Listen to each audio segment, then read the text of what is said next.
Peace. This is White Raptor News Ministries. All praise and glory to the Supreme Spirit of Truth, the living God who is one, the eternal Spirit. Blessings to all the children that serve one God. Confusion is among us today. Confusion, when I say confusion, I mean of the scriptures. We got atheists. We got people that worship other gods. We got beasts that were created on the sixth day of creation. And then you have a God that's giving commandments to one bloodline of people. Okay, the commandments that were given, the 10 commandments that were given, folks, were written for God's chosen children. I'd say God's chosen children, Israel today. But the truth is those in the providence of Israel are not Israel. They're imposters. They're not the true Hebrew Israelite. What got Israel in trouble is the very fact that you started crossbreeding with the Gentile. Now, the Gentile, they want you to crossbreed with them all day long. You know, they're the ones that are trying to, get you to fornicate, step into their pagan worship of other gods. And this is what the God of Israel, the true children of Israel, the children of light, the elite, the elected, those children, those spiritual beings, they're the ones that are above the Gentile nations. And this is why the Gentile hate God's chosen children so much. It's not about black and white, folks, but it's about spirit. And when you realize that people that are bullies and mean and nasty and murderers and rapists and peds and all that shit, that they don't have the spirit on them. They're demons. They were created evil on the sixth day. So we're here at Joshua chapter 2, Rahab and the Spies. Here, let me show you something. This is one of my subscribers here, Revelations. Let's visit his channel here. Revelations of the Fallen Angel. Okay, he subscribed to my channel. And he left quite an interesting comment. He wanted me to read the book of Enoch, chapter 7 and 8. And I haven't yet to take a look at that. Also, here, he says that Joshua, Samson, David, King David, Joshua, Samson, Jephthah, all of them are Nephilim. I responded to that, and I said that him and I should have a conversation with one another. He told me to read the book of Enoch. And he said that a thief comes in the middle of the night. I've often said this myself. It says that Jesus himself is coming like a thief in the night. And I always say, why would you even associate your God, Jesus, as a thief coming in the night? Well, the Christians will tell you, well, because he's going to be silent. You're not going to know he's going to come. If you knew the day and hour of the time that a thief come, you would have been up and guarded your home so your house couldn't have been robbed. So Jesus is coming like a thief in the middle of the night because he's going to... What does a thief do? What do they do? What is a thief? What does it do? It steals, okay? It covets the things of others. A thief steals from others. So if Jesus is coming like a thief, what's he coming to steal? He's coming to steal your soul. So then when he said that, this kind of caused me a little bit of confusion, simply because, give me 1 second, I got a spider on me. Thought that baby was an ant. I've been bitten many times by spiders in my life, folks, and couple of black widows, yellow chrysanthemum, and a wolf spider. So I've been bitten by spiders. I don't care to be bitten by spiders anymore. They leave scar tissue pretty quick. And that baby was somehow got up in my head. I was just outside by the peach tree. That's probably what happened. So he says that thieves come to steal, kill, and destroy. And I guess this kind of always caused me a little bit of conflict, because thou shalt not kill.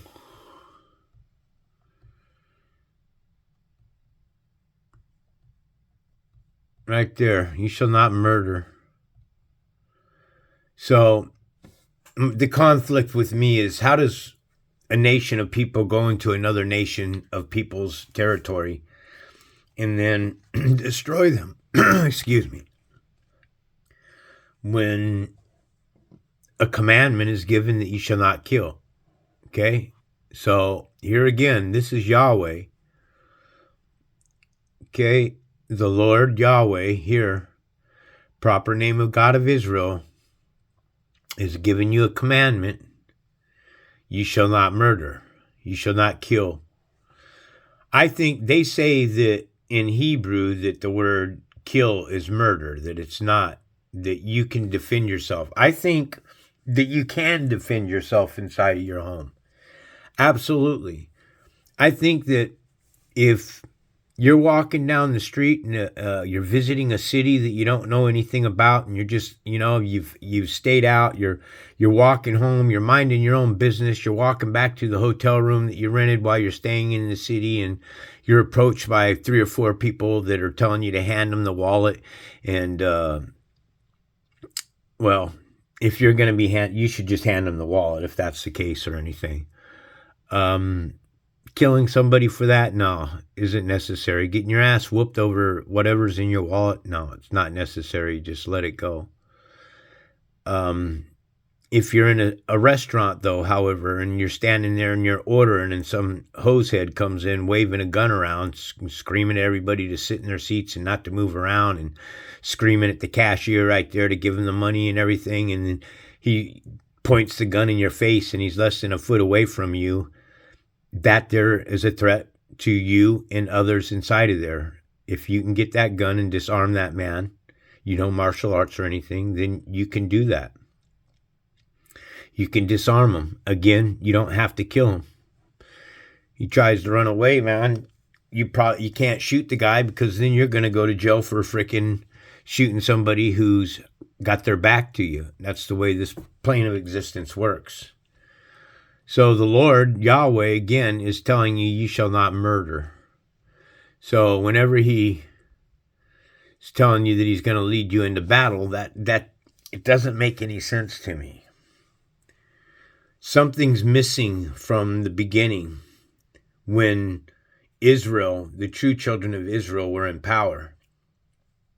Clearly, they're not in power. The children, all right, the masses, the large number are not in power, but only a small number of true Hebrewites that are high priests, right? And then you got this guy here telling me that Moses, David, Joshua, especially Samson, Sam Ellison, these guys are all Nephilim, he says. I'd like to hear what Israel has to say about that.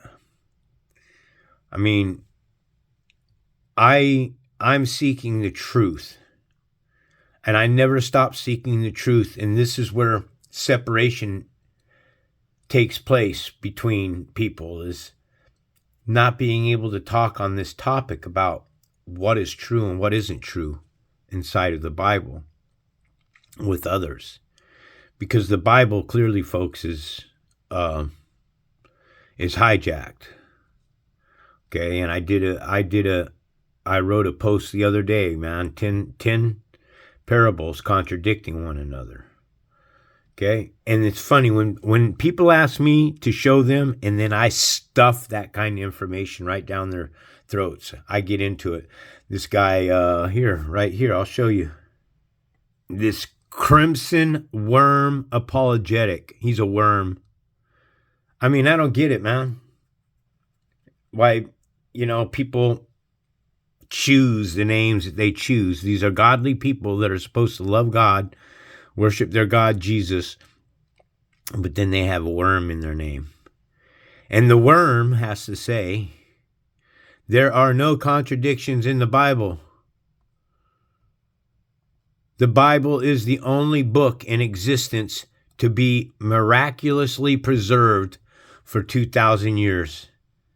That is a complete idiot, right? So naturally, White Raptor News always has to get in there and say my piece. Now, yourself, please, hold on. So I told this guy here, because the topic was the Bible, man. If it's on the short, should Christians go to the gym? Is what it was. And I got in the conversation. I said, anybody that's working out at the gym to look good is a vain show of themselves. If you got a health condition, you're trying to lose weight, you're overweight, you're trying to create some muscle buildup because you need muscle, because you're thin or whatever. These types of reasons to work out at the gym are one thing, but when you're going out at the gym to work and get buffed out and all that stuff, that's another thing. I said that the Bible's a walking contradiction. And then someone said to me here, Elpo, man, you mock the Bible because it contradicts your sinful lifestyle. My sinful lifestyle. Yep. These people are hypocrites.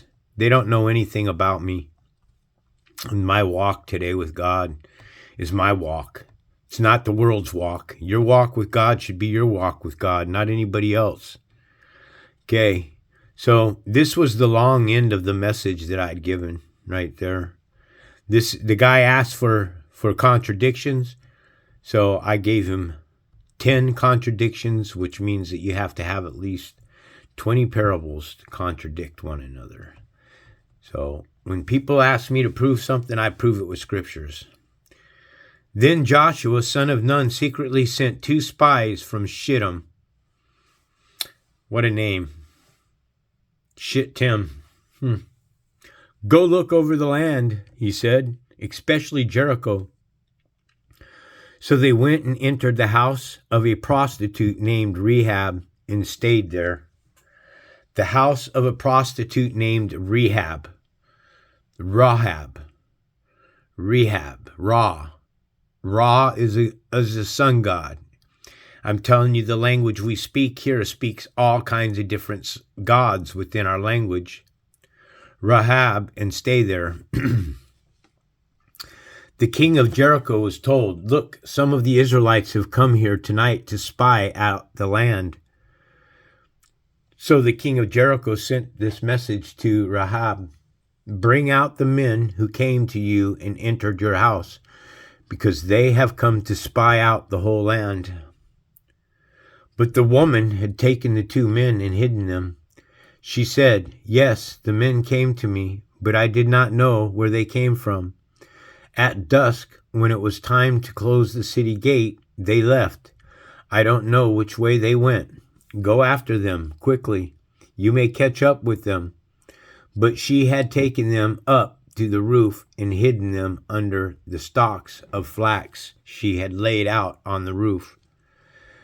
So the men set out in pursuit of the spies on the road that leads to the fords of the Jordan, and as soon as the pursuers had gone out, the gate was shut. Before the spies lay down for the night, she went up on the roof and said to them, I know that the Lord has given you this land, and that a great fear of you has fallen on us. Okay, fallen on us. This is a woman in a Gentile city, so she's talking about her race of people. The land that great fear you have fallen on us. This is why atheists, they hate God and they hate God's chosen children. They can't understand why God would place people in bondage and allow slavery or any of that. Well, that's because they're the lawless ones. they think that their behavior is okay. They could care less about anything.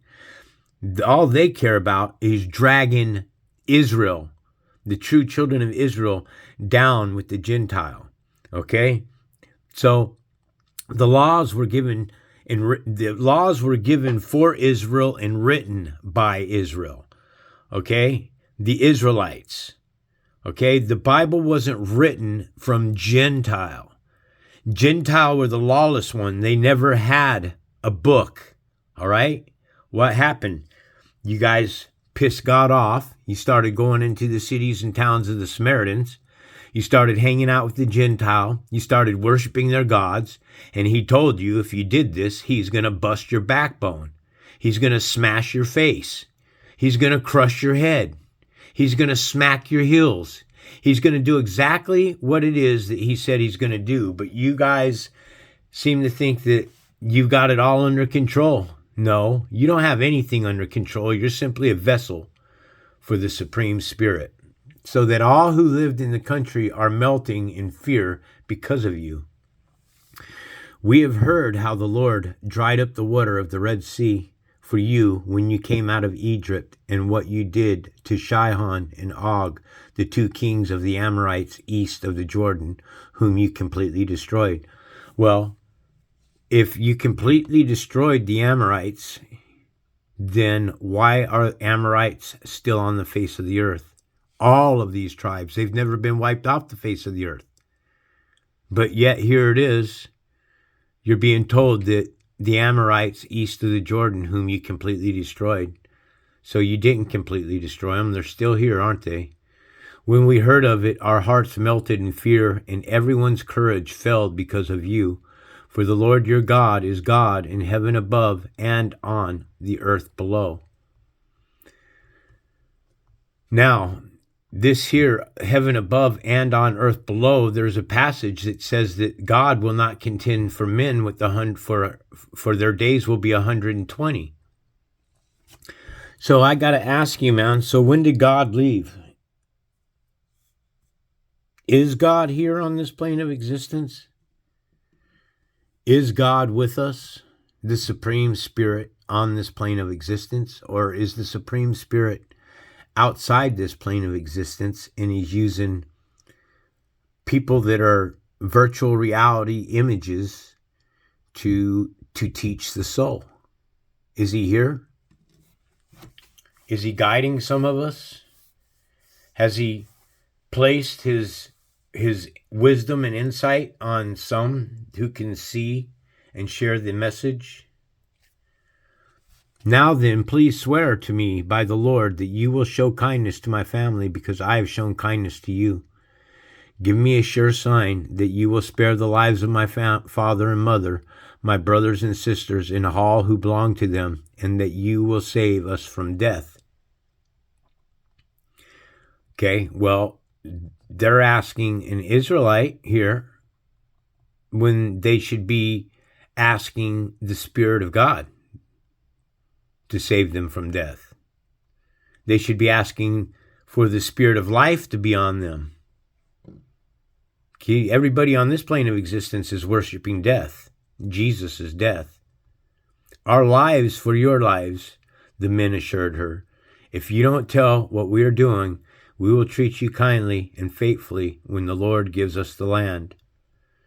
So the Supreme Spirit allowed this woman to hide the spies so that they could take the land. I'm telling you that the Spirit uses everything as to his glory. Keep trying to tell you that the Supreme Spirit is sitting at a chessboard playing chess with himself. Okay? If there's only one God, then why would the Supreme Spirit say not to worship any other gods? That implies that there are other gods. So if there are other gods, then those other gods aren't to be worshipped, Israel, is what the Lord is saying. So she let them down by a rope through the window, for the house she lived in was part of the city wall. She said to them, "Go to the hills so that the pursuers will not find you. Hide yourselves there 3 days until they return, and then go on your way.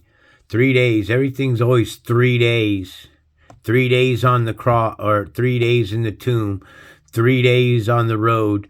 3 days hide yourself. The number 3 represents Abaddon. Its usage is angel from the abyss. Hide there 3 days until they return, and then go on your way. Now the men had said to her, this oath you made us swear will not be binding on us, unless when we enter the land you have tied this scarlet cord in the window through which you let us down, and unless you have brought your fathers and mothers, your brothers, and all your family into your house. If any of them go outside your house into the streets, their blood will be on their own heads. We will not be responsible. As for those who are in the house with you, their blood will be on our heads if a hand is laid on them. But if you tell what we are doing, we will be released from the oath you have made us swear. Agreed, she replied. Let it be as you say. So she sent them away, and they departed, and she tied the scarlet cord in the window. When they left, they went into the hills and stayed there 3 days, until the pursuers had searched all along the road and returned without finding them. Then the 2 men started back. They went down out of the hill, forded the river, and came to Joshua, son of Nun, and told him everything that had happened to them. They said to Joshua, the Lord has surely given the whole land into our hands. All the people are melting in fear because of us. So that's closing in Joshua chapter 2. This is one of the highest priests, one of Israel's highest priests. And it threw me for a blocker, man, when Revelations of the fallen angels said that Joshua was a Nephilim.